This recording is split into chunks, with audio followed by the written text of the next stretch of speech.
ઉપલેટામાં આંગણવાડી સંગઠનો દ્વારા વિવિધ પડતર માંગણીઓ સાથે રેલી કાઢી। રાષ્ટ્રીય ટ્રેડ યુનિયનો દ્વારા માંગણીઓ સંદર્ભે દેશના તમામ સ્ક્રીન વર્કર દ્વારા તારીખ 16 અને 17 ફેબ્રુઆરીના રોજ કામથી અળગા રહેશે। ઘણા લાંબા સમયથી આંગણવાડી કર્મચારીઓ દ્વારા પોતાની પડતર માંગણીઓ રજૂ કરેલ હોવા છતાં રાજ્ય સરકાર દ્વારા પ્રશ્નોના નિરાકરણ માટે બેઠક યોજેલ નથી। આંગણવાડી બહેનો પર મોબાઈલ ડેટા એન્ટ્રી સહિત મુખ્ય કામનો બોજ વધતો જાય છે। તે પ્રમાણમાં વળતર કે વેતન વધતું નથી। તેની સામે મોંઘવારી પણ ખૂબ જ વધી છે। ગુજરાતમાં 2022 પૂર્વે ચૂંટણી પહેલા થયેલ સમાધાનનો પણ અમલ થયો નથી। બિલો ચૂકવવામાં ન આવતા આંગણવાડી વર્કરો પોતાના ખર્ચે બાળકોને આહાર આપે છે। 3 મહિનાના બિલો ચૂકવ્યા નથી છતાં 292 જેટલા ઉપલેટા તાલુકાના આંગણવાડી વર્કરો દ્વારા બાળકોની ચિંતા કરીને આહાર આપે છે। સગર્ભા માતાને આહાર અપાય છે। જો સરકાર દ્વારા આગામી સમયમાં માંગણી નહીં સંતોષવામાં આવે તો આગામી ચૂંટણીનો બહિષ્કાર કરીશું અને આંગણવાડીને તાળા મારવાની ચીમકી ઉચ્ચારી હતી। રિપોર્ટર જગમાલ સુવા, રાજકોટ જિલ્લા બ્યુરો, ઉપલેટા।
મારું નામ કાનાબા ડીપર છે। હું હેલ્પર છું, કોડ નંબર 80 ના।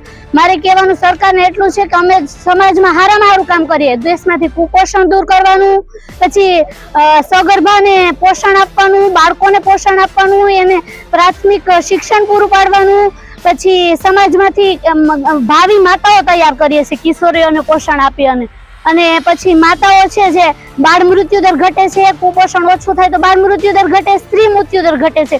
જો આટલું ઊંચું કામ કરીએ છીએ તો અમારા કરતા તો સરકારી પટ્ટાવાળાનો પગાર વધારે છે, અમારો એના કરતા ઓછો કેમ પગાર? તો અમે જે દેશ માટે ઊંચા લેવલનું કામ કરીએ તો એ પ્રમાણે અમને પગાર આપવો જોઈએ। જો નહીં આપવામાં આવે તો આંગણવાડીનું કામ બંધ કરવામાં આવશે અને ચૂંટણીનો બહિષ્કાર કરવામાં આવશે।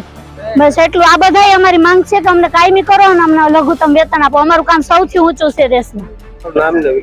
મારું નામ કક્કડ ખુશ્બુ છે। હું આંગણવાડીમાં હેલ્પર તરીકે ફરજ બજાવું છું। તો મારો અહીંયા હેતુ એ જ છે કે મારો પગાર વધે અને બધી વિગત અમે એટલા માટે બહેનો ભેગા થયા છીએ। સરકારી નોકરી ટીચર્સો છે એને ક્યારે રખડવું પડે, એ છે 8 કલાક કામ કરે, અમે 6 કલાક કામ કરીએ છીએ તો અમારે વેતન કેમ ઓછું છે? એ લોકોને કેટલું વેતન? 40,000 સ્ટાર્ટિંગ છે તો અમારો લઘુત્તમ વેતન તો કરી દો। 6 કલાક અમે પૂરેપૂરી ભરીએ છીએ અને કુપોષણ મુક્ત સરકાર કરવા માંગે છે। તો પેલા 7 વર્ષથી સરકારી સ્કૂલમાં જાય, એ પેલા તો અમારે આંગણવાડીમાં નાનેથી 0 થી 6 વર્ષ સુધી અમારી પાસે જ હોય છે। તો કુપોષણ મુક્ત અમે જ કરવાના છીએ, તો અમારું વેતન તો અમને આપો। તમારું વેતનની માંગણી કેટલી? 20,000।